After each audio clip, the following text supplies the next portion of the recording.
Alors, on a une petite tradition quand on démarre, comme c'est le cas. Ben voilà, on a le bonjour de l'île de Ré, on a la Haute-Loire qui nous salue avec Natacha, Stéphane de l'île de Ré, donc grand soleil. Nous aussi, ici à Perpignan, grand soleil, donc ça fait plaisir. La Meuse qui nous rejoint. Bah, l'île sur la Sorgue aussi, il y a un très grand soleil ce matin. Ouais, bon, voilà, donc ça va nous mettre en joie pour ce webinaire. Le Limousin, Véronique, Olivier des La Ardennes, Belgique aussi.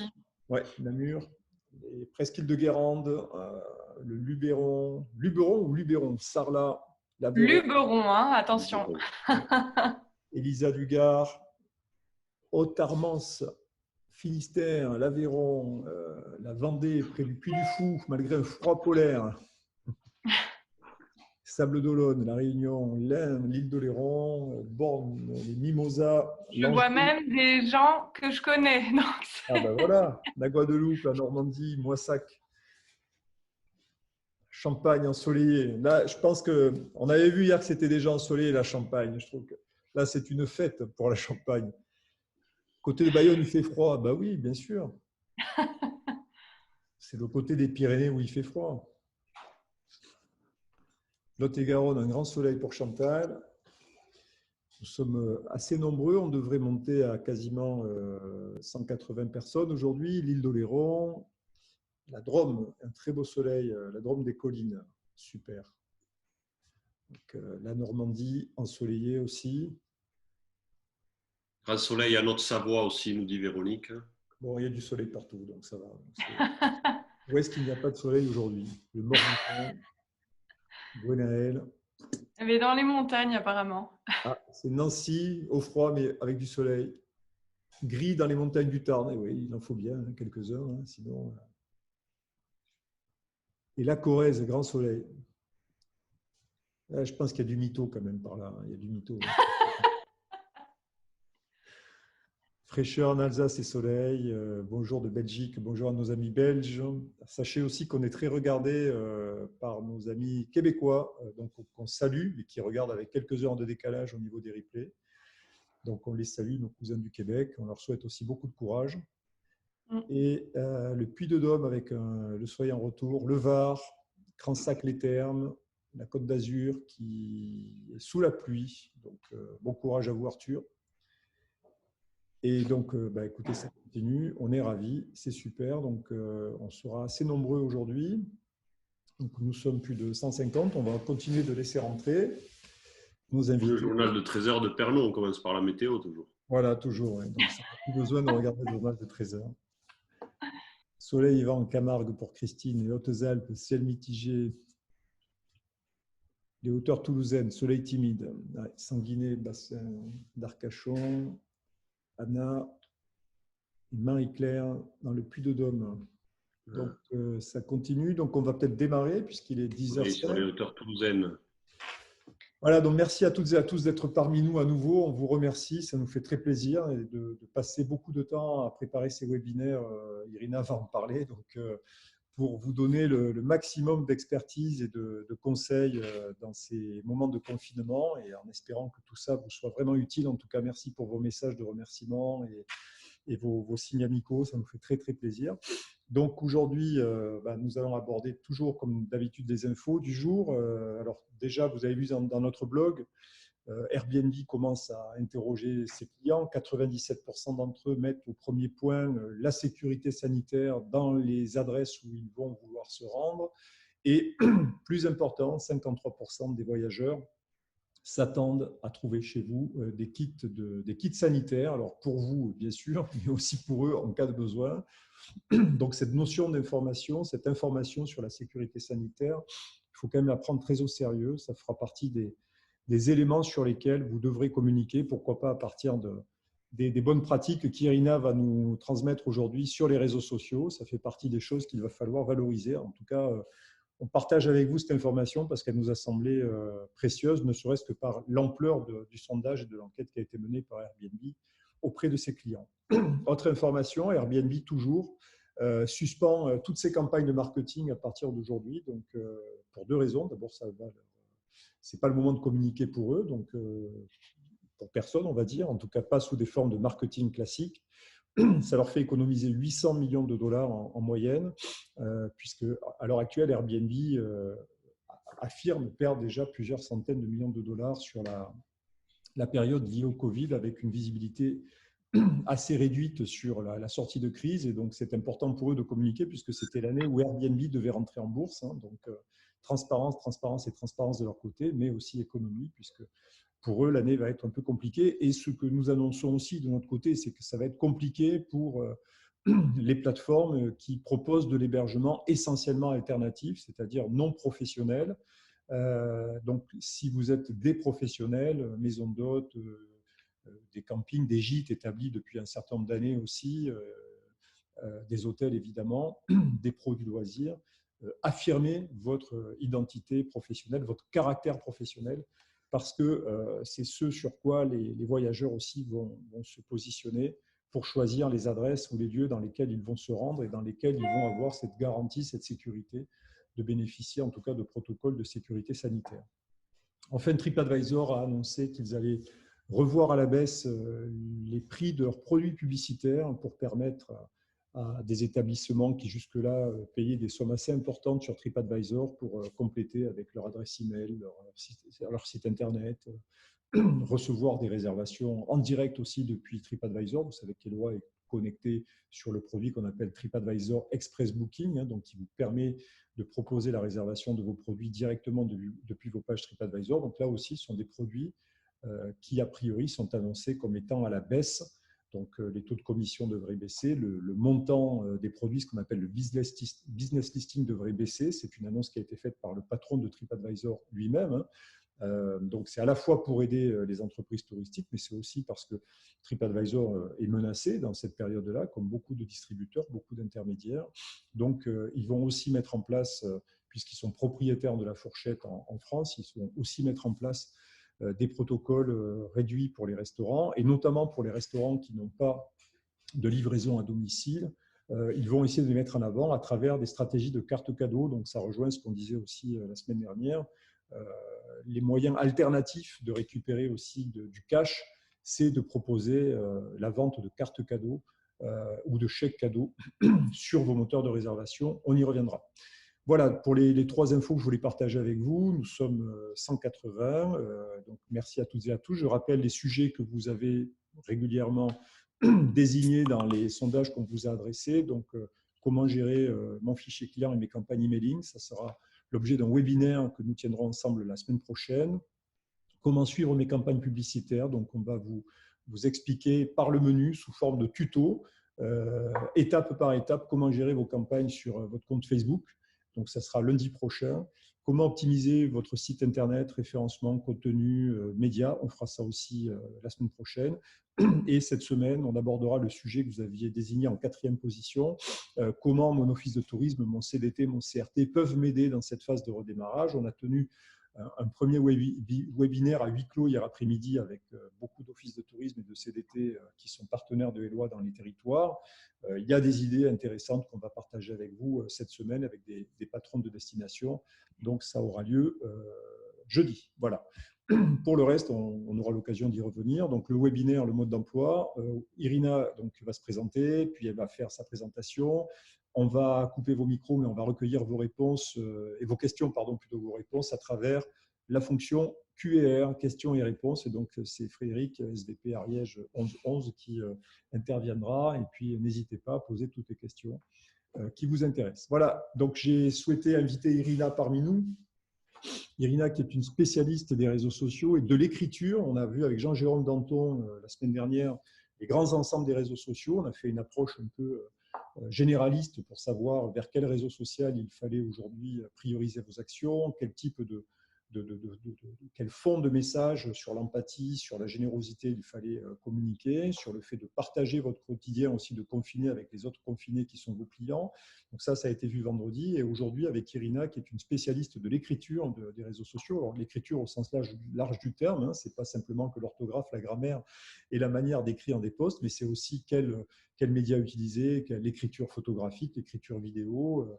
On a eu à échanger avec Irina et on sait qu'elle a une vraie expertise là-dessus, notamment auprès des professionnels du tourisme. Donc, on pense que ça va vous aider d'une part, à trouver les bonnes pratiques, hein, puisque l'écriture pour les réseaux sociaux, ça correspond à des codes, à des règles qu'Irina va partager avec vous. Et on espère que ça va vous éviter d'avoir le vertige de la feuille blanche, parce que des fois, on ne sait pas quoi écrire sur les réseaux sociaux, on ne sait pas comment l'écrire, on ne sait pas si on en fait trop, si on n'en fait pas assez du point de vue marketing. Donc, c'est tout ce qu'elle va vous expliquer pendant cette présentation. Et donc, je lui laisse la parole et je vous remercie encore à toutes et à tous d'être parmi nous. Nous sommes 188 à l'heure où je vous parle. Voilà. Bonjour Irina, à toi la parole. Bonjour tout le monde. Alors, ils ne te répondront pas, hein, puisqu'on a coupé les micros, mais ils sont tous en train d'écrire bonjour. Voilà, pas de problème. Ok. Alors, du coup, Tu peux récupérer le partage d'écran. Ok. Alors, partage d'écran.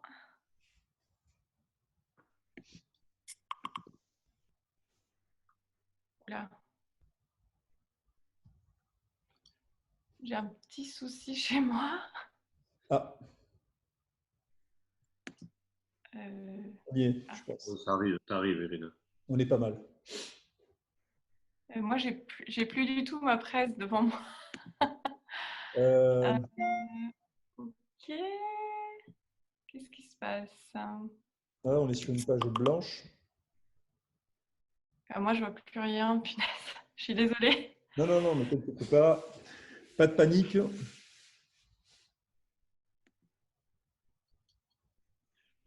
Pas de panique. Autorisé, Bruno?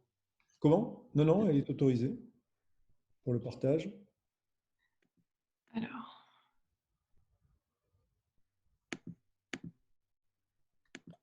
Alors, Fred, tu peux nous faire une démonstration de danse ariégeoise pendant Irina est en train de… On va faire la danse. Ça a fonctionné tout à l'heure. Je comprends pas ce qui se passe. Bon.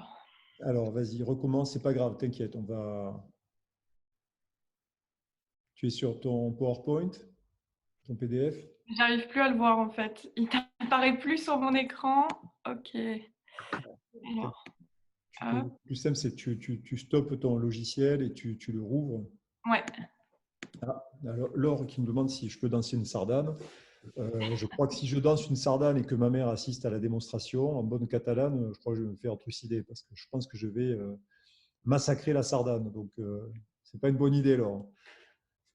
À quand le webinaire sur… On va répondre aux questions en attendant. Alors, une chanson. Merci Graziella. Hein, j'ai vu. Comment utiliser Zoom pour le webinaire? Oui, Stéphane, c'est pas mal comme idée. Ok. Alors. Tu nous dis, hein. Prends ton temps, Irina. Et voilà, on y est. On y est. On est bon. Je suis sauvé par rapport à la dernière proposition de Thomas. Si vous voulez. Voir la danse ariégeoise. Ah, allez, c'est bon. On y va.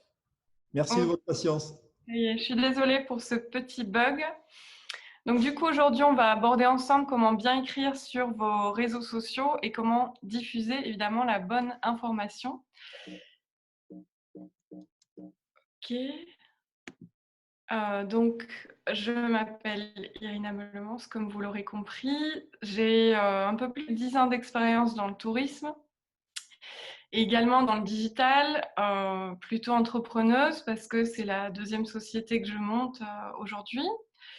Donc spécialisée dans le marketing et la communication digitale, j'ai pu développer des destinations comme l'île sur la Sorgue dans le Vaucluse ou encore le golfe de Saint-Tropez dans le Var. Donc j'ai un master, j'ai aussi une carte de guide interprète national, j'ai suivi différentes formations avec l'Afro-Type à Cannes notamment. J'ai pu d'ailleurs intervenir pour eux à différentes reprises. Et enfin, je suis passionnée de photos et de voyages. Je développe pour mon compte personnel un compte Instagram qui s'appelle Riri ou la belle vie, où je partage mes aventures. Donc aujourd'hui, je suis là en tant que créatrice de l'agence La Belle Vie. Donc c'est une agence qui propose différents services.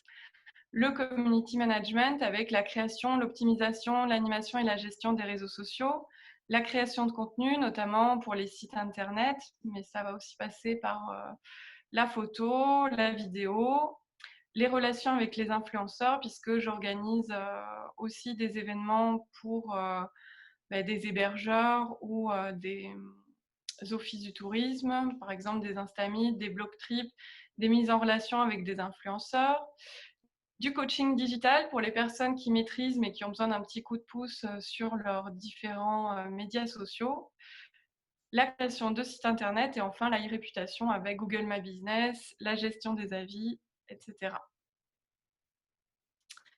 Donc l'objectif de l'agence, c'est vraiment d'aider et de soutenir les entreprises afin de créer une communication efficace. Notre but, c'est de maximiser le pouvoir de la communication digitale pour accroître votre visibilité. Et enfin, on est installé, donc, comme je vous le disais, dans le Vaucluse, à l'Isle-sur-la-Sorgue, et nous proposons nos services en France et à l'étranger. Donc, pour introduire un petit peu ce sujet, on s'est posé pas mal de questions avec Bruno. Donc, que faut-il écrire sur les réseaux sociaux pendant et après la crise? Quel temps il faut employer? Quelles sont les bonnes pratiques d'écriture? Quels formats sont préférés par les lecteurs? Et comment valoriser votre établissement à tous les coups? Donc, c'est vrai que face à cette pandémie, on a pas mal bouleversé nos habitudes, vu qu'on se retrouve tous à la maison. Et quels supports sont adaptés pour communiquer? Bien évidemment, c'est les réseaux sociaux parce qu'aujourd'hui, tout le monde a le temps d'être dessus et tout le monde scrolle toute la journée, on ne va pas se mentir. Et donc, on va essayer de voir ensemble comment mettre à profit tout ça pour votre établissement. Donc, transformer les angoisses en opportunités, c'est vraiment votre façon d'analyser la situation qui va déterminer l'expérience que vous allez en faire.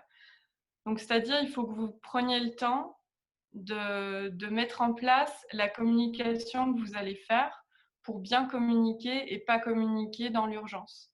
Donc, réfléchir, réinvestir en soi-même, se réinventer.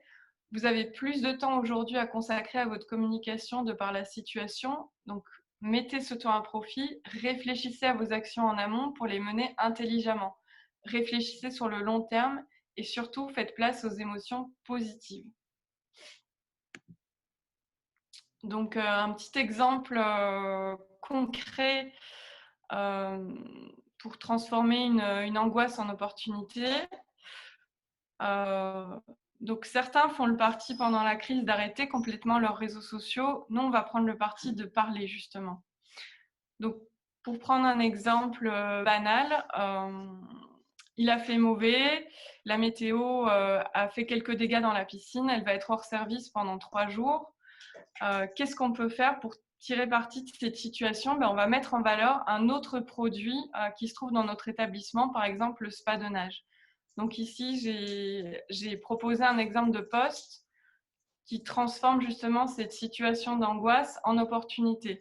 Opportunité de faire savoir que vous avez un spa de nage dans votre établissement et que donc même si la piscine n'est pas accessible ou par exemple qu'elle est trop froide, vous avez toujours l'opportunité d'utiliser le spa.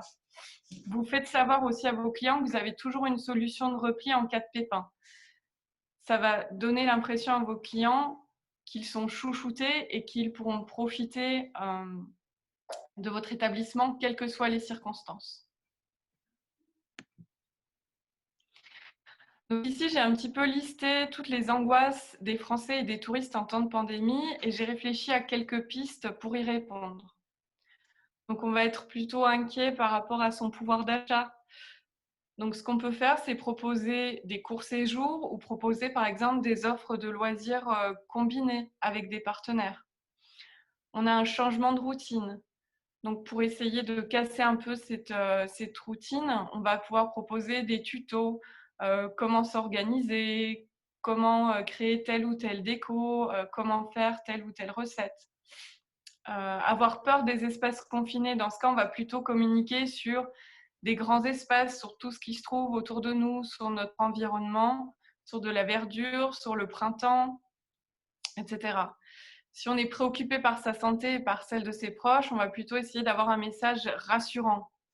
Évidemment, on se sent impuissant face à la situation, en manque de liberté, donc on va mettre en lumière aussi les initiatives intéressantes, les initiatives positives. Je pense à des producteurs qui mettent en place un drive ou la livraison. Je pense à des gens qui se mobilisent pour fabriquer des masques ou qui font des tutos à cet effet. avoir du mal à voir l'après, à se projeter, avancer sans savoir où l'on va. Et on essaye de penser à l'avenir, au printemps, à l'été, et on essaye de toujours être hypothétique. Vu qu'on ne sait pas quand la situation va se débloquer, on reste dans l'hypothèse tout en étant positif. Avoir peur de ne pas pouvoir, avoir peur de voyager, avoir peur de ne pas pouvoir voyager, donc plutôt mettre en valeur ce qui se trouve près de chez vous.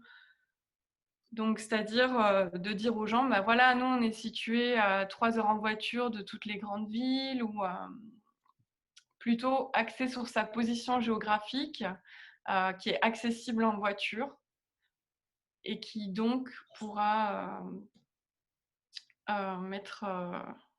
désolée. Donc, qui sera donc plus accessible, aux gens que de prendre un avion ou que de partir outre-mer. Surtout que ça va être quand même plus simple de voyager près de chez soi, je pense, dans les prochains mois. Donc, face à la morosité ambiance, évidemment, poster du positif pour faire du bien. C'est pas la peine de déprimer avec tout le monde. Il faut envoyer des messages positifs, même si vous avez peur. Peur de ne pas avoir assez. Donc, on parle des choses simples, on retrouve des valeurs comme passer du temps en famille, comme cuisiner en famille, jouer, lire, revenir aux essentiels en fait. Avoir peur d'être malade, donc on essaie de véhiculer des messages sains et bienveillants. Et encore une fois, on profite pour inviter à voyager local et surtout, on va finir par les choses à ne pas faire, c'est rentrer dans les sujets débats. Sur les règles du gouvernement ou sur les médicaments à utiliser ou pas. On n'aborde pas tous ces sujets qui font débat aujourd'hui dans l'actualité. On reste neutre là-dessus et on évite d'en parler. Irina, je me permets de t'interrompre. Hein, donc pour toutes les personnes qui nous écoutent et qui entendent ce premier message, donc d'abord, on occupe l'espace. On continue de poster, on le fait évidemment sur un sujet positif. Donc la première démarche à faire pour les 4 ou 5 semaines qui viennent, en définitive, c'est de lister, quand on est dans sa maison d'hôte, son hôtel, son établissement touristique, c'est de lister peut-être sur la base de ce que tu viens de nous dire, sur les axes que tu viens de donner, quel type de sujet ça traduit pour son propre établissement ou sa destination. Et se dire, tiens, moi je vais écrire sur... tiens, le côté, j'ai référencé ou j'ai repéré 2-3 producteurs autour de chez moi qui livrent. Donc, je vais reprendre des infos sur ces gens-là parce qu'en plus, je les connais, je vais en parler à mes clients. Je suis en train de refaire 2-3 aménagements dans mon établissement, dans mes chambres, dans ma cuisine. Je vais expliquer tout ça. Je vais montrer l'environnement immédiat. Moi, je pense par exemple, peut-être une idée un peu sympa, c'est de dire, nous, à 1 kilomètre autour de chez nous, voilà ce qu'on peut faire. Puisqu'aujourd'hui, on sait qu'on est limité sur un rayon de 1 km, mais j'imagine que celles et ceux qui nous écoutent, autour de 1 km autour de chez nous, il y a de super choses à faire. Donc, est-ce qu'il faut, il faut lister déjà, peut-être avant d'écrire, il faut déjà lister les sujets sur lesquels chacun a envie d'intervenir? Oui, je pense que c'est une bonne chose de lister les sujets et ensuite de se faire un petit planning en se disant, voilà, telle semaine, je parle de tel sujet, la semaine d'après, je vais aborder ça et ça, pour essayer de diversifier les sujets et pas de pas toujours parler de la même chose. C'est bien de pouvoir se projeter. Là, on a le temps en plus de se faire un vrai planning éditorial. Il y a plein d'outils en ligne qui sont gratuits. N'hésitez pas à vous renseigner dessus. Si vous appuyez sur le calendrier marketing, en fait, il va repérer tous les petits événements importants dans l'année, comme la journée internationale du fromage, la journée internationale de la gentillesse. N'hésitez pas à aussi vous appuyer sur ces actualités pour les partager. Alors, et pour mettre, par exemple, en valeur un produit du terroir qui est près de chez vous. Je pense à la Savoie. Pour la journée internationale du fromage, la fondue, le Beaufort, le reblochon, voilà. Alors, tu parles d'outils, Irina, tu as été un petit peu interrompu. Est-ce que tu peux, je ne sais pas si tu as donné des références d'outils sur lesquels trouver… Par rapport au lieu où se trouve votre établissement. Est-ce que tu peux citer 1 ou 2 outils là, dont tu parlais? Le calendrier marketing? Il Non, existe des outils gratuits en ligne pour vous aider. Ouais. Oui, bah, il suffit de taper sur Google calendrier marketing ou tuto planning éditorial. J'avoue que j'ai pas répertorié là en direct les choses, mais je sais que c'est des choses qui se trouvent assez facilement. Vous pouvez notamment vous appuyer sur le journal du community manager, qui ont pas mal d'outils qui sont assez bien faits et d'articles aussi intéressants. Donc, ce temps peut aussi être mis à profit pour lire des articles sur l'actualité du digital. Ce que tu conseilles, c'est prendre l'habitude là de planifier ce qu'on va écrire pendant le confinement, mais c'est en fait de planifier toute l'année. Bah, ça peut être une bonne chose aussi de se projeter et de se dire bah, là j'ai du temps, je peux prévoir toute mon année.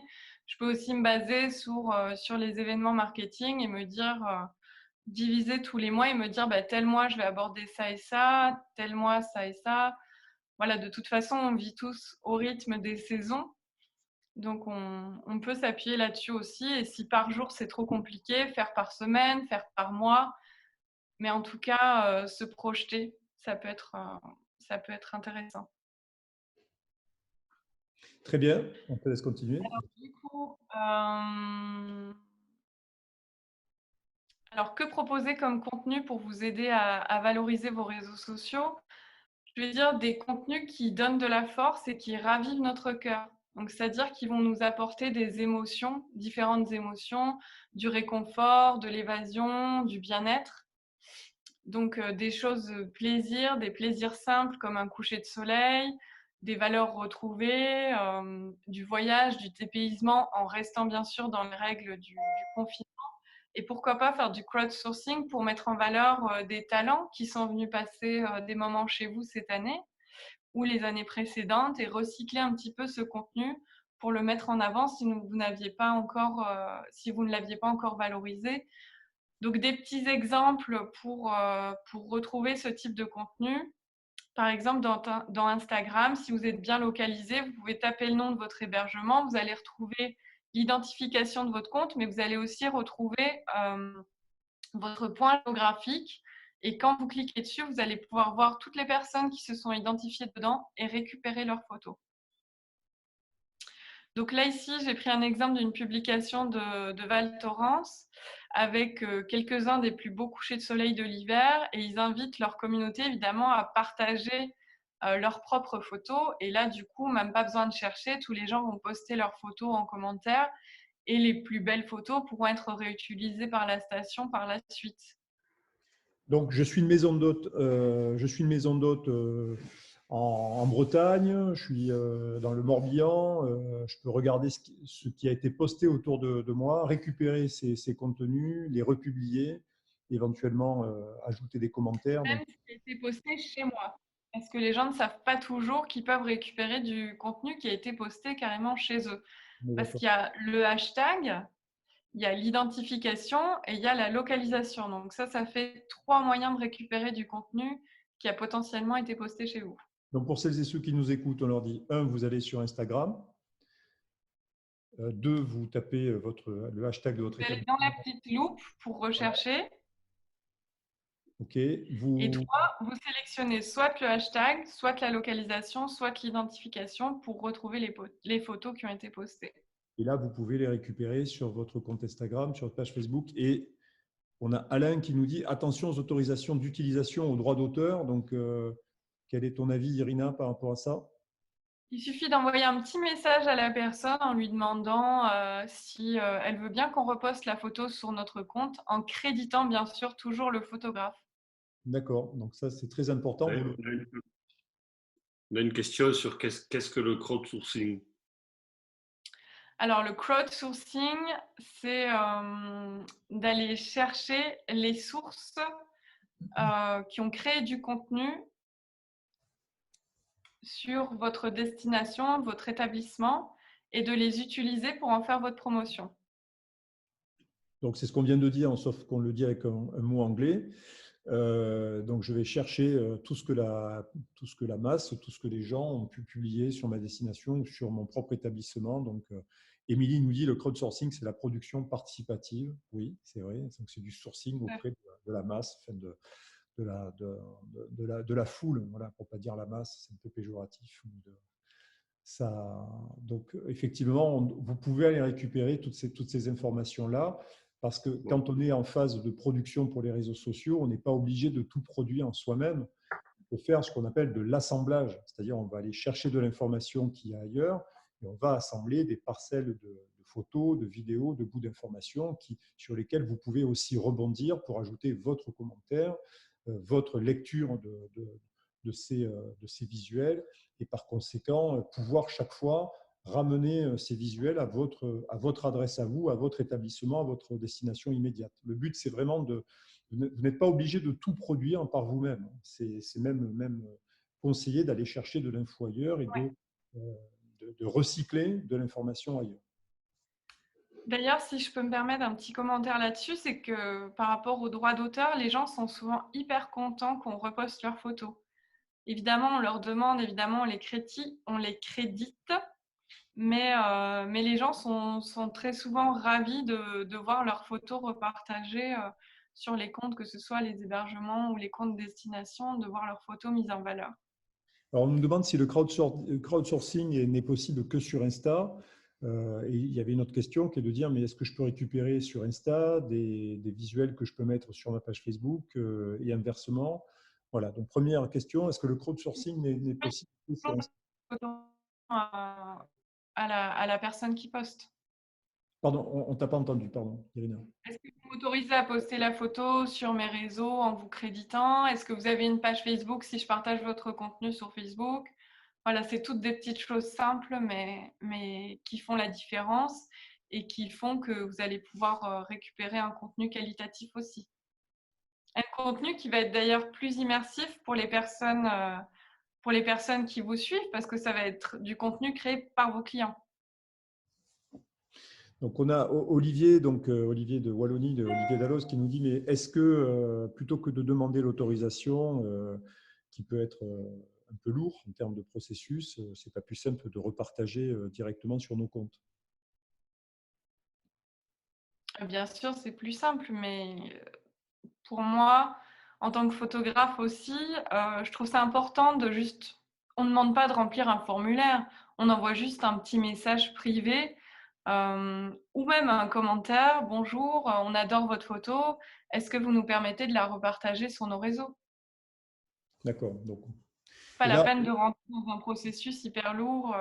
et vous, en tant que photographe, quand vous avez un établissement commercial qui vous contacte pour ça, enfin toi, Irina, qui te contacte pour ça, tu considères que c'est l'occasion de lui réclamer, je dirais, une contrepartie, ou au contraire, tu te dis, bah, c'est super, mes photos sont visibles, elles sont partagées, donc je facilite la récupération par celui qui me la demande? En général, oui, ça se passe comme ça, sauf quand il y a un contrat préalablement établi où je vais créer du contenu dédié avec un gros nombre de photos. D'accord. OK. Donc, j'espère que c'est bon pour tout le monde à ce stade. Donc, vous pouvez composer vos contenus en allant aussi cueillir des contenus produits par d'autres et en relation avec votre établissement ou votre destination puisqu'il ne faut pas hésiter à vous valoriser à travers votre destination sur les réseaux sociaux. À toi, Irina. Alors, on passe à la suite. Alors, quel temps employer pour vous aider à valoriser vos réseaux sociaux? On va essayer vraiment d'appliquer un ton qui va être rassurant et chaleureux. On va s'adresser à nos clients habitués, leur rappeler les bons souvenirs qu'ils ont passés chez nous, être familier. Aux futurs clients, on va leur donner envie de s'imprégner de cette ambiance détendue et de proximité, cette ambiance rassurante. Et on va aussi utiliser les emojis pour égayer les publications. Alors, donc j'ai mis un petit exemple ici sur la droite, le petit réveil, les petits yeux en cœur. Enfin voilà, il y a des emojis, il y en a pléthore. Donc surtout, faites-vous plaisir. Vous en utilisez, bon, pas à outrance non plus, mais 2-3 par publication, c'est toujours un peu sympa.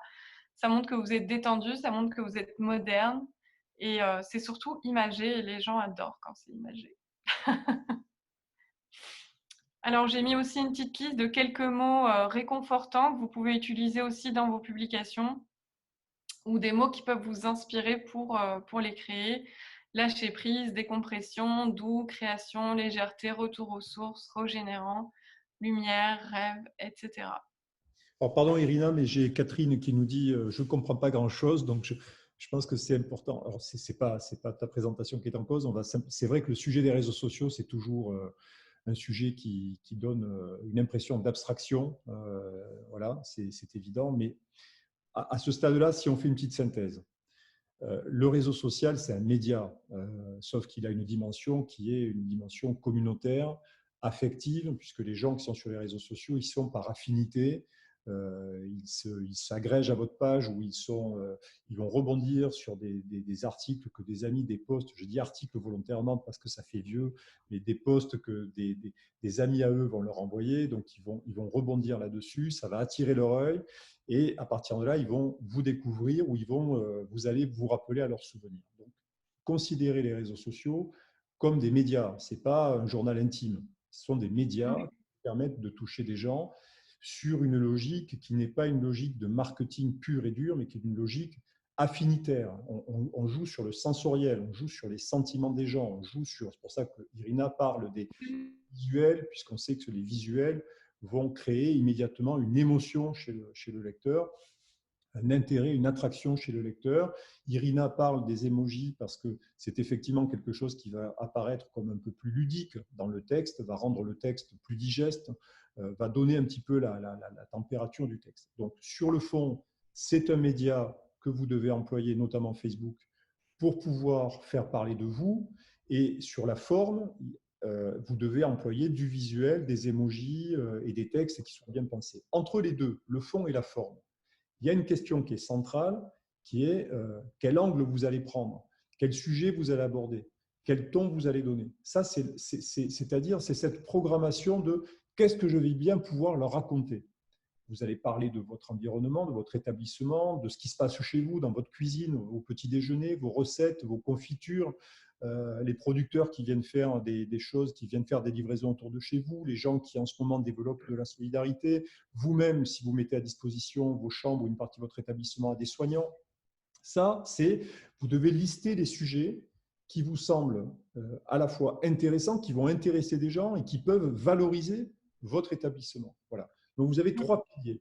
Un, c'est bien considérer que c'est un média. Donc, à partir de là, vous devenez éditeur d'une information ou éditrice d'une information.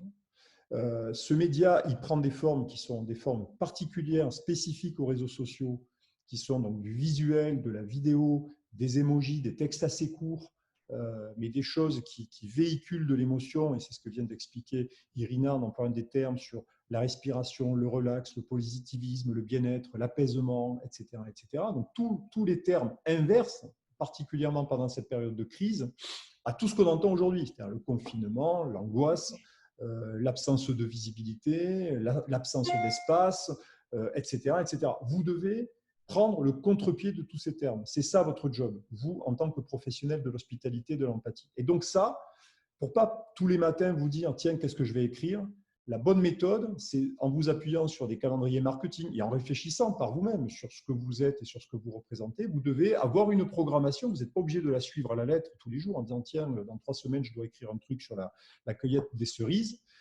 Si dans 3 semaines, l'actualité décide d'autre chose, vous allez changer votre article. Vous allez changer Bien sûr, on s'adapte. Hein. Voilà, c'est très important de rester flexible. Mais vous devez faire ce qu'on appelle dans le journalisme un chemin de fer. C'est-à-dire vous allez poser les rails de ce que vous allez progressivement dire entre maintenant et la fin du confinement, et ensuite, en ayant pris ces bonnes habitudes, tout ce que vous allez raconter pendant tout le reste de l'année.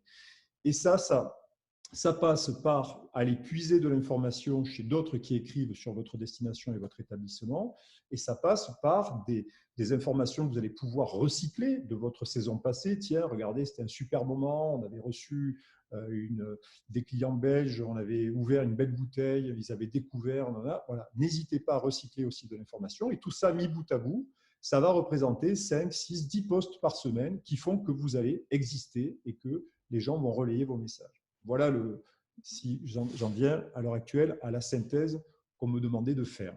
J'espère qu'elle a été faite. Facebook, mais 12 ans d'existence, on a tous accès à nos souvenirs et tous les jours, on a une petite publication dans nos souvenirs qui nous rappelle comment est-ce qu'on était à telle période. Donc, c'est quelque chose qui plaît aux gens. Donc, n'hésitez pas à utiliser cet outil.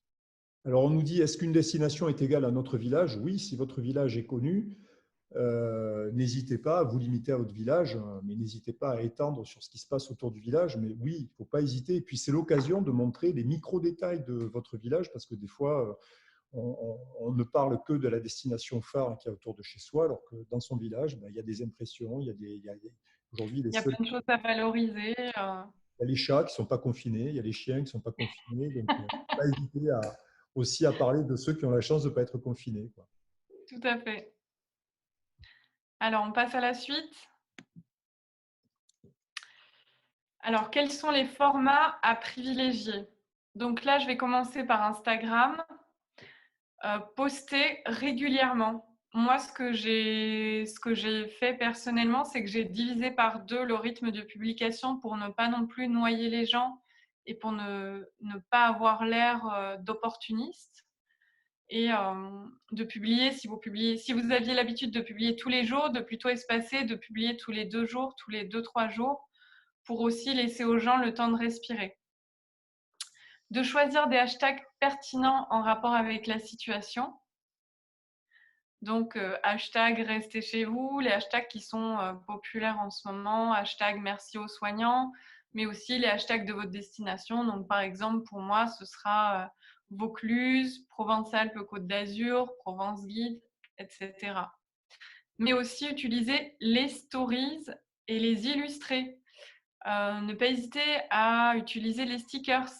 Identifier les comptes qui sont susceptibles de vous repartager de manière discrète et un hashtag représentatif de votre story pour qu'il soit aussi, lui, susceptible d'apparaître dans la story dédiée au hashtag. Donc, juste après, je vous ai mis un petit tuto. Donc, vous retrouvez, on va commencer avec la gauche de l'écran. Au-dessus de la flèche, vous avez le petit carré. C'est là que vous allez pouvoir retrouver les stickers, donc pour donner une localisation, pour identifier un hashtag, mais aussi pour choisir tel ou tel stickers, comme le stickers rester à la maison. Le choix d'un hashtag, donc par exemple, choisissez les hashtags avec les mots que j'ai cités précédemment, détente, relax, évasion, etc. Et enfin, en 3, identifier les comptes qui sont susceptibles de vous reposter. Donc, moi, je vais identifier, par exemple, les destinations qui sont autour de l'endroit où j'ai posté la photo. Et je vais les minimiser. Donc, par exemple, ici, on va passer sur la droite de l'écran. Souvenirs de vacances, le petit stickers restons chez nous. Et en dessous aussi, une invitation à l'utilisateur. Quel est votre meilleur souvenir de vacances? Et par la suite, pouvoir partager tous ces meilleurs souvenirs pour donner aussi aux gens un peu de nostalgie, un peu de bonheur de cette façon-là. Alors, Et on ne Irina, le voit peut-être pas, mais sur la gauche, en blanc, les comptes sont identifiés et ils sont à peine visibles. Ça permet de ne pas perdre l'esthétisme de sa photo. Ça, c'est un petit truc. justement, Irina, à ce sujet, donc, je suis une maison d'hôte. Je vais prendre une autre région, je vais aller dans les Hauts-de-France, donc je suis en Picardie, je reprends le hashtag, je positionne ma photo, je mets mon sticker, je mets un hashtag et ensuite je vais identifier par exemple le compte de mon office de tourisme, de mon Tout comité. à fait. Et de sorte, ils vont aussi reprendre ça sur leurs différents réseaux. On est d'accord. Ils vont reprendre ça sur leurs différents réseaux s'ils trouvent qu'il y a de l'intérêt à la publication. Par exemple, moi, ce que j'observe, des choses qui sont souvent partagées par les offices de tourisme, ça va être quand vous allez créer une petite recette ou des choses comme ça.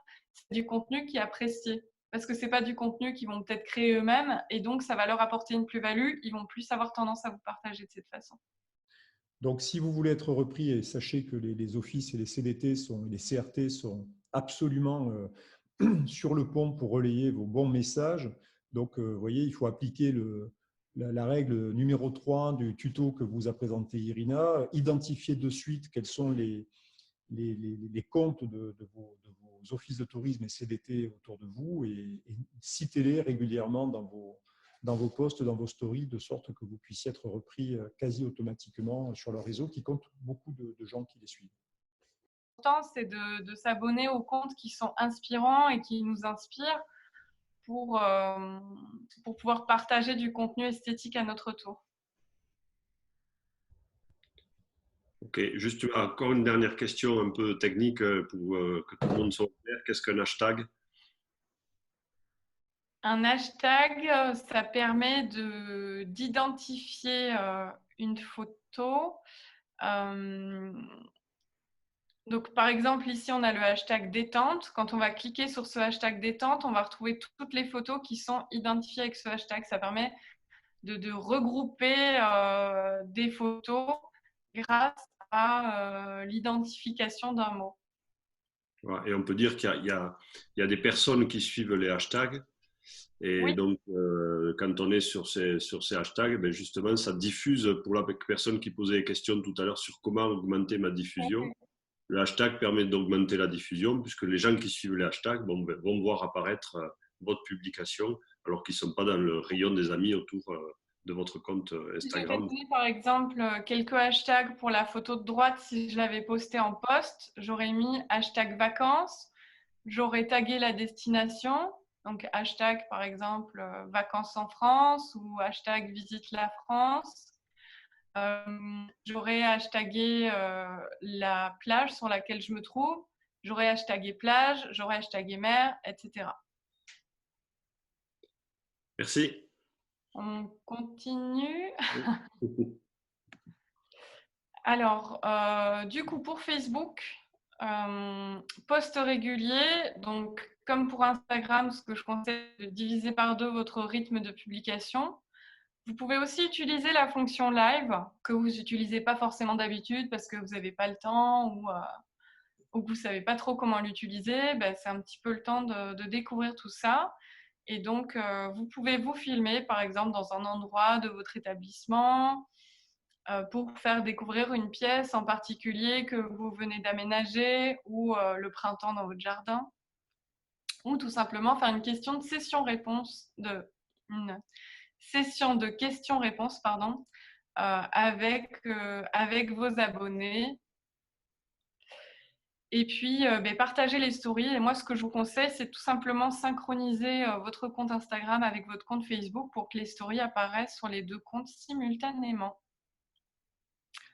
Ensuite, si vous maîtrisez le montage vidéo et que vous êtes présent sur ces réseaux de manière active sur ce type de contenu, vous pouvez aussi continuer à publier des vidéos sur votre compte YouTube, Vimeo, sur Facebook vidéo ou sur IGTV par exemple. Mais bon, ça c'est uniquement si vous maîtrisez vraiment cet outil, quoi. Je vous ai mis quelques exemples de publications, par exemple sur Facebook.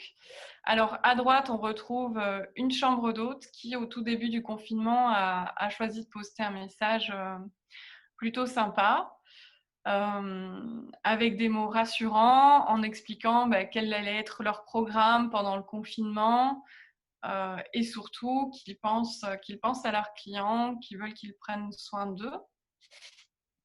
Avec en illustration la position d'une nouvelle déco. Ensuite, on a la publication de Disney qui a posté une chorégraphie à apprendre. Donc ça, pareil, c'est plutôt sympa. Ça donne envie de suivre le compte, ce type de tuto. Ça donne envie de se bouger chez soi. Et enfin, une publication de l'Office du tourisme de Combloux qui montre comment est-ce qu'ils continuent de travailler dans la bonne humeur et à travailler aussi sur les projets d'avenir. Alors, encore 3 autres publications que j'ai choisi de mettre en avant. Par exemple, à Marseille, qui met en avant une initiative locale sur un tuto pour fabriquer des masques artisanaux. Ou encore Val Thorens, qui propose de télécharger gratuitement des pages de coloriage pour occuper les enfants. Et enfin, on finit par quelque chose qui m'a énormément plu sur My Provence, qui tous les vendredis font une sélection de culture provençale chez vous avec des visites virtuelles, des films, des festivals. Ils ont leur petite sélection de la semaine et je trouve ça vraiment hyper sympa. Si vous êtes des établissements plus petits, inspirez-vous justement de ce type de publication. Vous pouvez même les partager directement avec votre communauté. Ce sont des contenus qui sont intéressants et qui valorisent vraiment votre destination. Par rapport à ce que tu as parlé de lier le compte Facebook et Instagram, j'ai du coup des questions. Certains disent, mais je croyais que c'était pas très pertinent de faire. Story. Voilà. C'est pas la même chose. Et donc ça répond Alors, à la. effectivement, il ne faut pas publier la même chose sur Instagram et sur Facebook, mais quand il s'agit des stories, pour moi, c'est pas la peine de faire 2 types de stories différents. Parce que le public va être différent d'Instagram et de Facebook, et donc la story va avoir la même interaction sur les 2 réseaux. Ok, merci. De rien. Alors, quelques exemples du coup sur Instagram, avec des publications assez longues, mais assez sympas. Donc, ici, on a le domaine de la Parpaille qui propose la recette de leur madeleine, mais aussi qui demande à leurs abonnés quelle est leur madeleine de Proust et leurs doux souvenirs d'enfance avec la cuisine.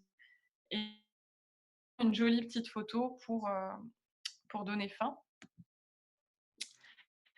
Et enfin, 2 autres exemples. Par exemple, ici, avec le prieur des fontaines, qui se réinvente en définissant confinement avec des mots positifs.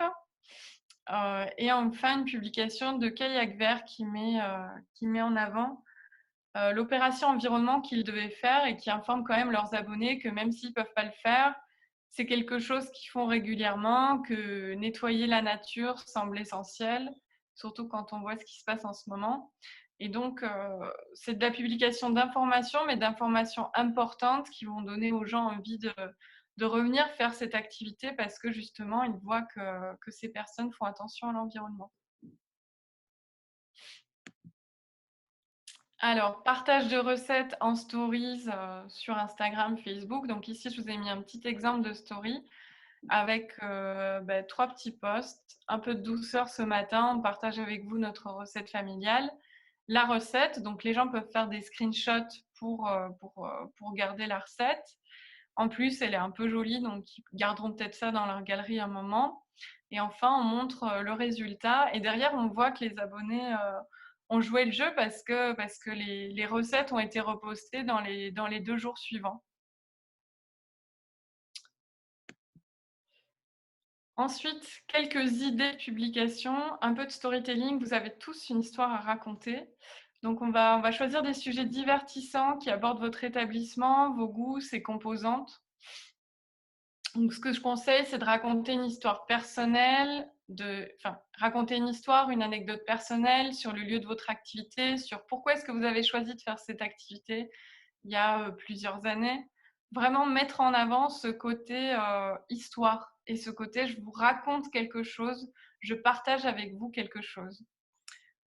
Si vous allez mettre en place une nouvelle déco, pourquoi ne pas inviter les gens à choisir en mettant 2 photos côte à côte, qu'est-ce que je mets dans telle ou telle chambre, plutôt cette déco-ci ou cette déco-là. Si vous avez fait quelques travaux, pensez aux petites photos avant-après et à demander aux gens qu'est-ce que vous en pensez. Faire de jolies photos des endroits esthétiques comme le jacuzzi, la piscine, tout est en place, on a vraiment tout mis pour que ce soit aux petits oignons, il ne manque plus que vous. Quelles sont vos 3 recettes préférées et pourquoi? Et ensuite, le post d'après, faire choisir aux gens la recette qu'ils voudraient vous voir réaliser. Participer, pourquoi pas, au challenge sympathique qui circule sur Facebook et poster une photo de vous ou de votre établissement il y a 10, 30, 40 ans et inviter vos followers à faire de même en commentaire pour qu'ils se prennent un petit peu au jeu. Offrez vraiment des sensations aux gens qui vous suivent, des sensations de confort, d'appartenance, de bien-être. Des sujets dépaysants qui font voyager depuis son canapé. Trouvez des photos qui ont été prises par vos clients cette année pour faire des petits flashbacks. Donc ça, j'en parlais un petit peu avant. Un jour, une photo, pendant le confinement, c'est un jeu qui est joué par de nombreuses destinations, comme ici avec Estérel Côte d'Azur. Inviter une méditation à travers une courte vidéo, ça peut être le son de la mer, ça peut être le son des oiseaux le matin, ça peut être la nature, avec un petit texte du type « Fermez les yeux, inspirez, expirez », c'est comme vous y étiez, vous les invitez vraiment détente et qu'ils puissent se ressentir là où vous êtes. Un petit coucou à vos abonnés avec une visite en live, j'en parlais tout à l'heure ou en story, du jardin florissant, donc idéal en fin d'après-midi quand la lumière est sympa. Poster une recette, inviter les gens à la réaliser et partager les photos du résultat. Des sujets touchants, des jeux, de la story. Donc, proposer en post ou en story la série de questions à vos abonnés, toutes les questions qui sont toujours voulu vous poser, qu'ils puissent le faire. Mettre en lumière aussi vos prestataires, vos partenaires, vos commerces de proximité. Comment est-ce qu'ils traversent ces événements? Qu'est-ce qu'ils ont mis en place? On parlait tout à l'heure du drive, on parlait de la livraison des petits producteurs. Ben voilà, dire aujourd'hui, on a vraiment pris conscience de l'importance de manger local. Et donc, même si on le faisait déjà avant, on va le faire encore plus demain. Et faire aussi des petits quiz en story pour tester les connaissances de ses abonnés. Alors, je vous ai mis un petit exemple ici à gauche. J'ai trouvé ça assez sympa. Ça peut être 2-3 photos pour essayer d'identifier soit les lieux de votre destination, soit par exemple le nom d'une chambre dans votre hôtel ou votre chambre d'hôte. Voilà, ça peut être des petites choses comme ça, mais qui sont sympas et qui font vraiment participer l'utilisateur. Ensuite, vous pourrez partager le résultat des gens qui ont le mieux répondu, par exemple, dans un top. Ensuite, j'ai listé ce qui est indispensable pour réussir un post. Donc, donner envie de réagir. On veut de l'interaction, partager du contenu pertinent qui suscite de l'émotion, faire des stories, avoir du hashtag. On veut voir du beau et publier au moment clé de la journée. Au moment où les gens vont le plus être susceptibles de regarder vos contenus. Donc, pour moi, le réveil, ils vont faire un petit check-up. Ensuite, à de midi et plutôt en fin de journée. Par rapport au pessimiste ambiant, évidemment. Là, 20-80. Donc, la règle du 20-80, c'est 80% de contenu et 20% de publicité. Donc, si vous voulez partager le lien de votre hébergement, etc., faites ça de manière discrète à la fin du post. Ensuite, proposez de l'interaction avec vos abonnés, avec des quiz, des commentaires, des stories, du live. Et réfléchissez aussi à ce que l'internaute va retirer de votre post avant de le valider. On poste si ça a un réel intérêt. Alors, dernier petit conseil pour mettre votre temps à profit et pour optimiser les informations de votre profil. À gauche, faire une description attractive de votre compte, emoji sympa, vérifier les informations du compte, votre site web, votre adresse email, est-ce que tout est bien à jour, est-ce que vos comptes sont bien reliés? Et enfin, l'exemple à droite, ranger, classer, embellissez vos stories à la une. C'est l'une des premières choses que le client voit en arrivant sur votre compte et ça doit donner envie. Quand on clique sur n'importe quelle story, il faut que ce soit rangé correctement, il faut que ce soit esthétique, il faut que ce soit joli. Là, vous avez peut-être plus de temps que d'habitude pour faire de jolies stories. Et pour vous donner 2-3 outils que j'utilise et qui sont pas mal pour créer des stories, vous avez Unfold, U-N-F-O-L-D, qui est une application qui est assez sympa, assez facile d'utilisation pour créer des stories esthétiques. Vous avez aussi pas mal qui est plutôt axé sur la vidéo, mais qui va donner des effets sympas. Irina, on n'a pas entendu le nom de l'appli sur les vidéos. Mojo, M-O-J-O. Et enfin, pour Facebook, bien mettre à jour votre et votre histoire. Je trouve ça très important de vous lâcher un petit peu dans cette section pour la rendre la plus sexy possible, avec des photos, avec des anecdotes, avec des choses qui vous rendent vraiment accessibles, sympas et chaleureux de ce côté. Qu'est-ce qui vous a poussé à entreprendre ce business? Où est-ce que vous en êtes aujourd'hui? Voilà. Aujourd'hui, j'ai accueilli plus de 2300 clients depuis 3 ans avec un taux de satisfaction de un tel. Et d'ailleurs, la meilleure anecdote que j'ai à raconter à ce propos. Et enfin, classer les onglets en fonction de vos priorités. Donc là, je vous ai mis une impression écran pour que vous voyez bien où ça se situe.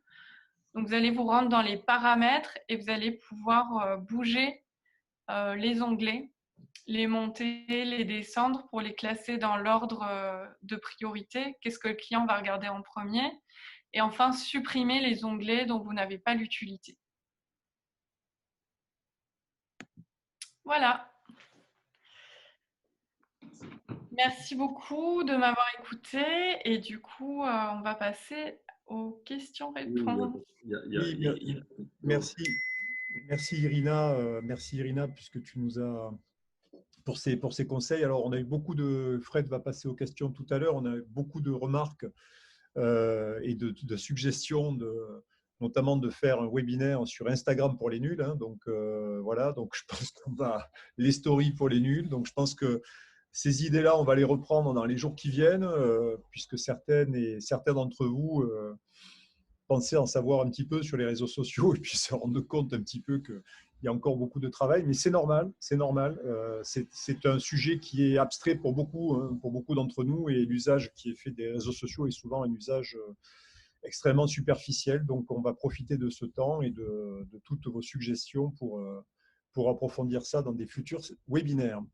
À cette heure, à ce stade de la conférence, on a toujours une petite pensée pour les soignants, pour les forces de secours, toutes celles et ceux qui font en sorte que le pays se tienne debout et qu'on sauve des vies. Donc, on va les applaudir pendant une petite minute et après, on passera aux questions-réponses.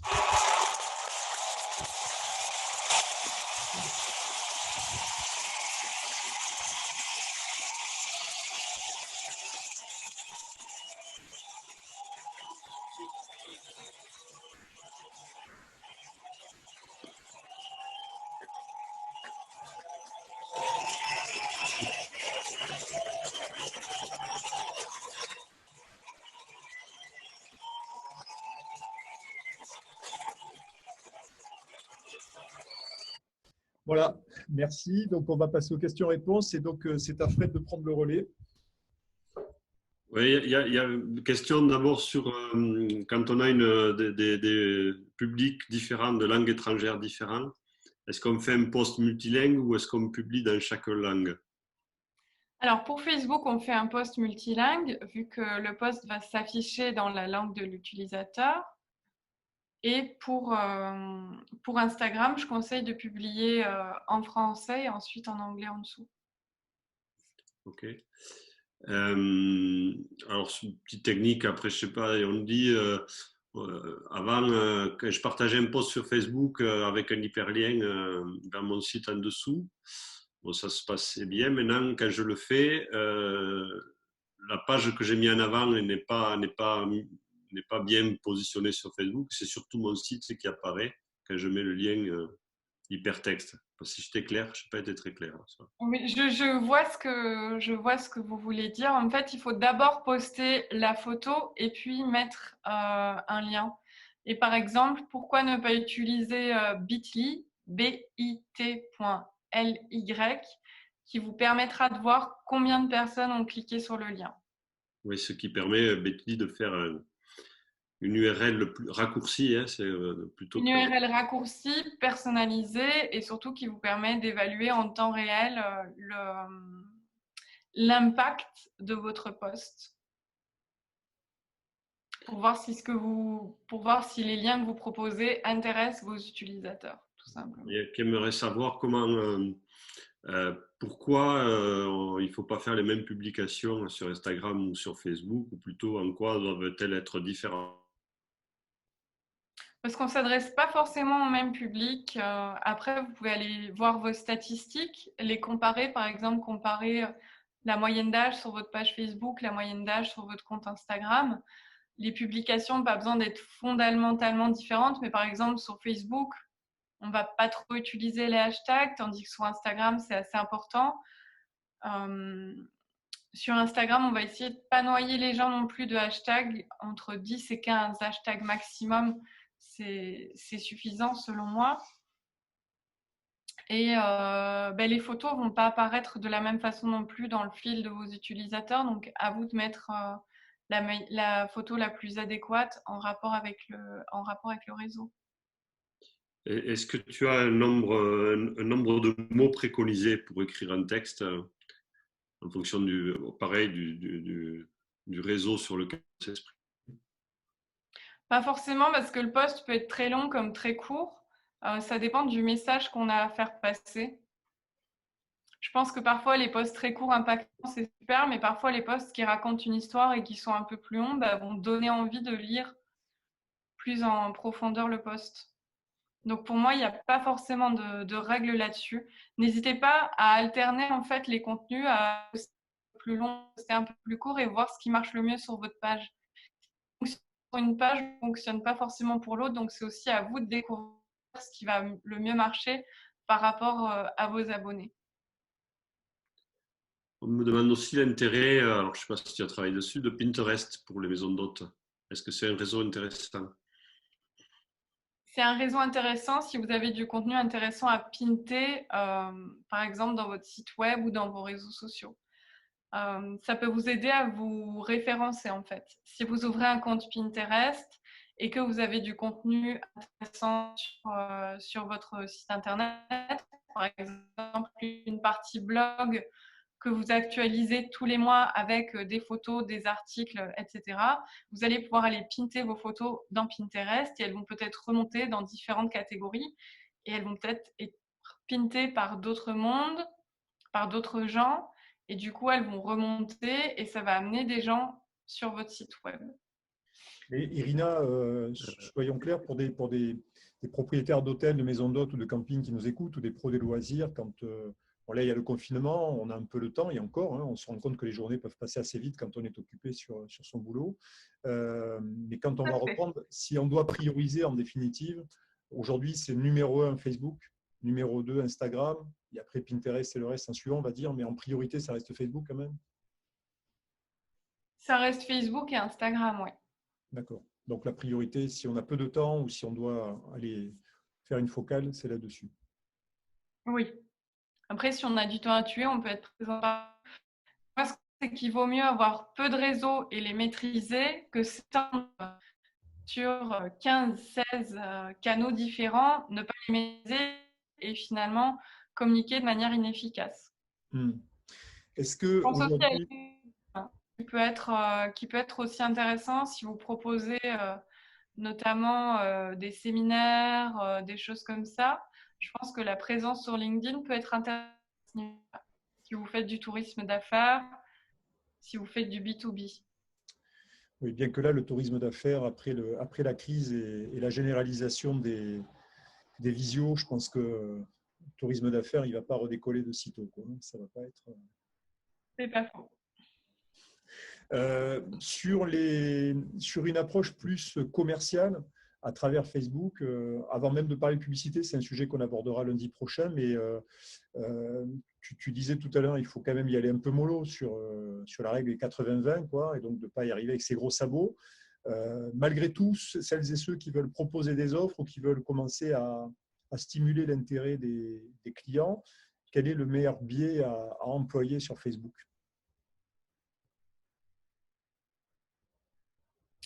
Par rapport à la publicité payante, tu veux dire? Non, pas la publicité. C'est quelle forme, si je veux éviter, je ne veux pas encore rentrer faire de la publicité, je ne veux pas booster mes posts pour l'instant, je ne sais pas encore comment faire, je ne veux pas investir, mais je voudrais quand même qu'à travers mes posts, de temps en temps, on parlait tout à l'heure de faire des posts tous les 2 jours, d'avoir une dizaine de posts à peu près par semaine. Donc peut-être dedans 2-3 posts qui ont plus une intention commerciale. Quelle forme ce post doit prendre pour pas gêner les gens? Est-ce que du jour au lendemain, si on fait une proposition un peu claire en disant bah, venez chez nous parce que le week-end on fait une remise de 20% ou parce qu'on offre le petit déjeuner dans 15 jours, ce genre de choses, est-ce que ça c'est mal vu finalement par la communauté Facebook, ou est-ce que ça a des chances d'être repris de tous les exemples que tu as pu vivre ou que tu as pu analyser de ton côté? Bah, pour l'instant, comme on ne sait pas quand le confinement va prendre fin, je vais déconseiller ce genre d'offre. D'accord, mais Tant en temps normal, hors confinement. En temps normal, je pense que c'est un contenu qui peut être partagé, oui. D'accord. Je pense que c'est un contenu qui peut être partagé. Mais toujours avec parcimonie. Enfin, de pas produire. Avec parcimonie, voilà, il ne faut pas faire une promotion tous les jours. Si vous faites ça 2-3 fois par mois, ça passe. Si vous faites ça toutes les semaines, 2-3 fois par semaine, là, ça va commencer à devenir… Donc on est bien d'accord, on revient à l'essentiel. Facebook en priorité, mais Facebook reste un média. Vous devez, toutes celles et ceux qui nous écoutent et qui nous regardent, vous devez considérer Facebook comme un média. Un média, c'est certes, ça a vocation à véhiculer des stimulations publicitaires, commerciales, mais au départ, les gens ne viennent pas pour ça. Ils viennent d'abord pour partager des émotions, partager des informations, partager des expériences. Ils acceptent dans une proportion qu'il faut garder raisonnable qu'il y ait de la stimulation commerciale. Et donc, le message qu'il faut faire passer aujourd'hui, c'est ça, c'est n'y allez pas avec les gros sabots. Bon, évidemment, vous n'y alliez pas jusqu'à présent. Allez-y avec modération, mais de manière efficace. Mais ça veut dire aussi que si vous voulez que le message commercial passe bien un jour, il faut que les 8 messages précédents, qui n'étaient pas des messages commerciaux, ne soient pas des messages cucul-à-praline, quoi. Il faut quand même que ce soit des messages qui créent un peu qui créent des choses un peu sympas. Alors, certains nous disent… C'est de l'interaction, qui crée des liens, qui crée des relations. Voilà, certains nous disent non mais les recettes c'est bidon. Moi je leur dis non, c'est faux, parce que regardez le succès des livres de recettes de cuisine à la Fnac et ailleurs, ça fait partie des livres qui se vendent le plus. Les gens adorent cuisiner, ils ont repris et là encore plus maintenant, ils vont reprendre un petit peu ce coup-là. Donc les recettes… Tous les gens qui sont allés au supermarché récemment faire leurs courses n'ont pas trouvé de farine. Oui. C'est bien la preuve que les gens cuisinent. Donc, il faut donc les recettes, c'est pas neutre. Les recettes de votre destination, c'est pas neutre. Ou si vous êtes, je dirais, un greffé, vous arrivez de Belgique et vous avez une maison d'hôte en Dordogne, ça vous interdit pas d'expliquer aux gens comment on fait des super bonnes frites belges, mais qui ont été inventées en France. Hein. Nos amis belges vont sauter au plafond. Attention, attention. C'est la vérité. Je profite de ce webinaire et du fait que certains Belges sont piégés dans ce webinaire pour relater cette vérité. Il faut qu'on prenne la France à témoin. Je pense que tu es mal renseigné, parce que moi aussi je suis belge et du coup je prends très mal ta remarque. Ah ouais, bon, d'accord. Bon, je vous renvoie un reportage sur Arte sur ça, mais bon, moi je fais confiance qu'à Arte, c'est français et allemand, donc à partir de là, c'est nous les Français qui aurions inventé. Donc voilà, n'hésitez pas à partager ces informations, ça crée du contenu sympa.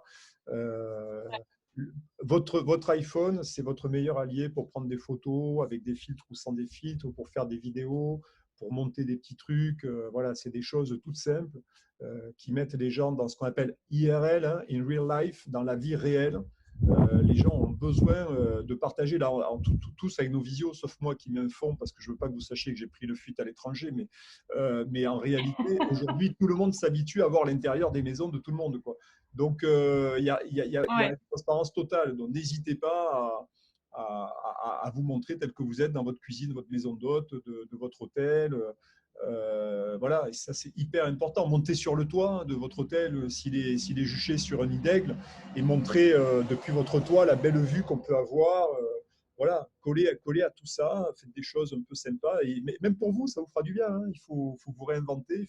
Je voyais tout à l'heure un message d'une participante qui dit qu'il faut se décomplexer par rapport à ce qu'on a à dire. Oui, décomplexez-vous et rentrez dans votre véritable identité, qui est une identité d'hommes et de femmes qui célébrez l'hospitalité tout le temps. Vous accueillez des gens pour leur offrir des moments de vie hyper agréables. Et c'est là qu'on va aussi vous juger, c'est dans ces moments de confinement, ces moments de difficulté, dans votre façon de d'affirmer ce que vous êtes, d'affirmer aussi l'identité de votre établissement, de votre destination, et de le faire surtout dans ces moments-là. Ben, c'est là aussi qu'on va juger que vous êtes des très bons en matière d'hospitalité. Et vous êtes d'abord des très bons puisque vous assistez à ces webinaires, donc ça, on en a la preuve. Donc, est-ce qu'il y a d'autres questions, Fred? Il y a beaucoup de questions sur l'utilisation des outils Instagram, Facebook. Donc, je pense que ça devrait être l'objet de webinaires spécifiques, puisque je rappelle que l'objet aujourd'hui, c'était comment écrire sur les réseaux sociaux. Et c'est vrai qu'on n'avait pas abordé ça, c'est comment utiliser, comment fonctionnent les réseaux sociaux. Donc, je pense qu'il y a un besoin là d'informations, éventuellement de webinaires à venir sur ces thèmes-là. Bon, mais ça fera l'objet. Après, je me permets aussi de dire une petite chose par rapport à ça, c'est que je propose aussi des séances de coaching pour tous les gens qui ont du mal à utiliser les réseaux sociaux, etc. Je propose des séances de coaching particuliers pour leur apprendre les bases d'utilisation, pour leur donner les clés pour réussir sur les réseaux à leur niveau, bien sûr. Écoute, très bien. Donc, pour ceux qui veulent un coaching personnalisé, n'hésitez pas à contacter Irina. Ses coordonnées, on peut vous les transmettre évidemment. Vous avez le petit sondage à la fin du webinaire qui vous demande si vous voulez être mis en contact directement avec Irina. Donc, si vous répondez oui, on vous mettra en contact directement avec elle. Nous travaillerons aussi sur des webinaires, alors sans faire de concurrence à Irina et sans rentrer dans le détail du coaching d'Irina évidemment, mais en tout cas façon tuto, hein, pour essayer de vous donner le maximum de clés, et on fera des étapes une par une. Donc le prochain aura lieu notamment lundi sur comment gérer ses campagnes publicitaires sur Facebook, étape par étape, comment on calcule le budget à investir, quel retour sur investissement on peut en attendre, comment ça se calcule, à quoi on vérifie qu'il faut continuer, stopper ou amplifier ces campagnes. Donc ça, c'est des choses très terre à terre qu'on verra avec vous. Je pense aussi à une petite chose par rapport à Facebook, Bruno, c'est qu'il propose des cours gratuits en ligne pour utiliser leurs outils. Donc n'hésitez pas à suivre ces cours. Il propose aussi à la fin des cours de valider une espèce de formation qui est payante, mais tous les cours sont accessibles gratuitement. Donc n'hésitez pas à aller directement dans ces outils pour acquérir ces compétences-là de gestion de vos campagnes, etc. Merci Irina pour ce conseil. Merci à toutes et à tous. Nous étions un peu plus de 200 ce matin, donc merci de votre participation.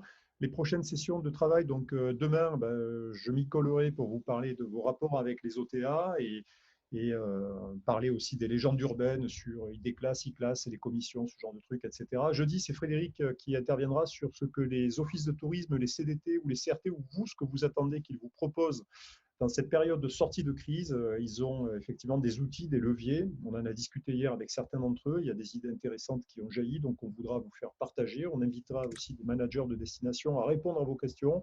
Alors, pas forcément les managers de vos propres destinations, mais ils pourront se faire vos porte-parole auprès de leurs confrères dans vos territoires. En tout cas, sachez que beaucoup d'offices et de CDT qui participent à ces webinaires ou qui nous contactent sont très attentifs à trouver des solutions concrètes pour pouvoir vous aider à redémarrer commercialement et économiquement. Et vendredi, c'est Jean Laherrère qui est un spécialiste du revenu management, mais dédié aux hôtels et aux campings, mais ça n'interdit pas aux maisons d'hôtes ou aux gîtes d'écouter ça, qui interviendra. Donc Jean est un revenu manager de très haut vol et qui va faire un travail d'explication très pédagogique, très didactique sur le revenu management, les principales règles d'usage dans le monde et en France évidemment. Donc n'hésitez pas, ça sera aussi très très intéressant. Alors c'est vrai que pour certains, on a des remarques, on dit mais il y a des trucs, des fois on nage un peu, c'est normal, hein, vous jetez dans le bain, il y a beaucoup de choses quand on se met en mode apprentissage. Très haché, Bruno. Comment ? Dans ce que tu dis. Donc je dis qu'il y a beaucoup de choses à intégrer et on est en mode apprentissage. Je pense qu'on a raté Bruno, et ça doit être un coup de nos amis belges à cause des frites. Ah, je crois. Donc, je pense par rapport à ce que vous voulez dire, donc Jean Laherrère est très pédagogique et très intéressant par rapport à tout ce qui concerne. Pas trop charrier les Belges. Ouais, trop loin. D'habitude, c'est les trouver le 3. Je pense que tout le monde peut prendre des enseignements, même si à la base, c'est pour les les hôteliers et les campings. Voilà, merci beaucoup à tous et dès demain avec Bruno et une meilleure connexion, je pense.